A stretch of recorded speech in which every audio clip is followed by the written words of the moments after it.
What's up, Strikers? Welcome back to a brand new Bloodstrike video. I hope you're all ready for an exciting discussion, because today we've got something really important to talk about. It's time to dive into some of the issues that have been popping up recently, and trust me, you're going to want to hear this one. So grab your gear, settle in, and let's get right into it. Bloodstrike is a game that we've all come to enjoy for its fast-paced combat and unique mechanics.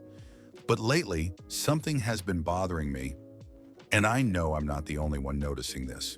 From weapon skins to character designs, the game has started to feel less like an original masterpiece and more like a collage of ideas borrowed from other games.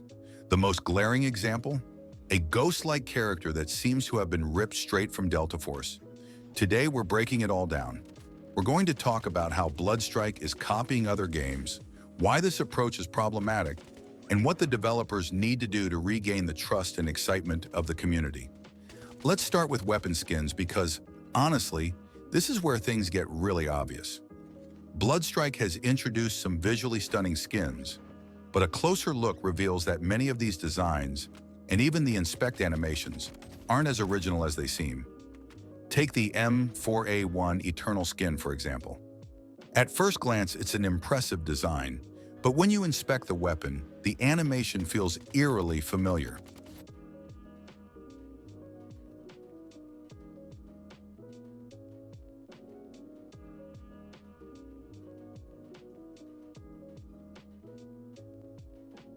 That's because it's directly taken from the Growl Mythic skin in Call of Duty Mobile.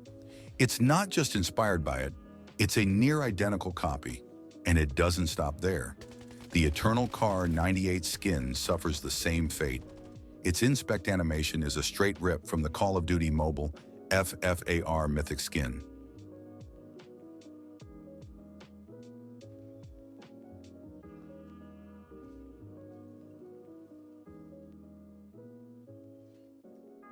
And you know what's crazy? The Car 98 also has a sword melee, just like the one that came along with the FFAR in Call of Duty Mobile. Then there's the AUG skin, which looks almost identical to the AK-117 from Call of Duty Mobile. The overall shape, the color scheme, and even the details on the weapon are so similar that it's hard to believe this is a coincidence. When you see these examples side by side, it becomes clear that Bloodstrike is not just drawing inspiration, it's borrowing heavily. What's even more concerning is that Bloodstrike isn't just copying other games. It's also recycling content from its own past titles. For example, the Ultra P90 skin was taken directly from their previous game, Knives Out. While this might make sense from a resource perspective, it gives the impression that the developers are relying on old ideas rather than pushing for innovation. Now let's move on to character skins and abilities, which is where the copying becomes even more blatant. The recent addition of a ghost-like character has sparked a lot of discussions. If you've played Delta Force, you'll instantly recognize the similarities. The mask, the overall vibe, it's almost a carbon copy. But it doesn't stop there. One of Bloodstrike's striker, Kanda, takes this to another level by borrowing abilities from Valorant. Her skill set, which includes abilities like a scouting arrow and a phasing arrow, is nearly identical to those of Sova, a popular agent in Valorant. This kind of direct copying is not just disappointing, it's outright lazy. Instead of building something unique to fit Bloodstrike's lore, they're lifting mechanics from a completely different game and trying to make them fit here. The problem with all of this is that it chips away at the game's originality. When players see these borrowed designs and mechanics, it creates a sense of distrust. It feels like the developers are taking shortcuts instead of putting in the effort to create something new and exciting. And this approach isn't sustainable. Originality is what sets great games apart. Look at titles like Fortnite, Minecraft, or even Call of Duty itself. These games have distinct identities that have helped them stand the test of time. Bloodstrike, on the other hand, risks blending into the crowd if it continues down this path. But it's not just about originality, it's about listening to the community. Players have already started voicing their concerns about the lack of unique content in the game. Just take a look at community forums or social media, and you'll see countless posts calling out these similarities. If the developers don't address this issue, they risk alienating their most loyal players. So what can Bloodstrike do to fix this?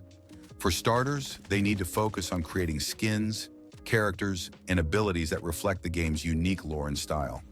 Instead of copying what's already popular or reusing old designs, why not create something that feels fresh and original? Another great idea would be to involve the community in the creative process. Imagine if the developers held design contests or allowed players to vote on new skins and abilities. Not only would this lead to more original content, but it would also make players feel more connected to the game. And let's take a moment to look at how other games maintain their originality. Fortnite is a great example. While it collaborates with popular franchises, it still maintains a distinct identity through its cartoonish art style and innovative gameplay mechanics.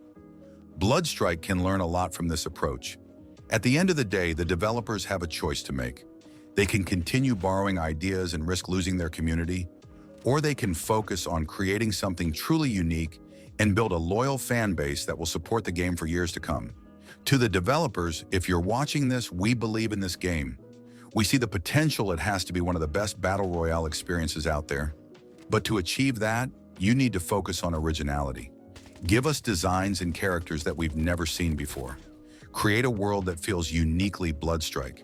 And to my viewers, I want to hear from you. What do you think about this issue?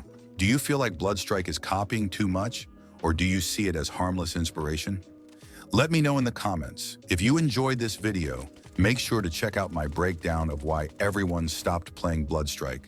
I'll see you there.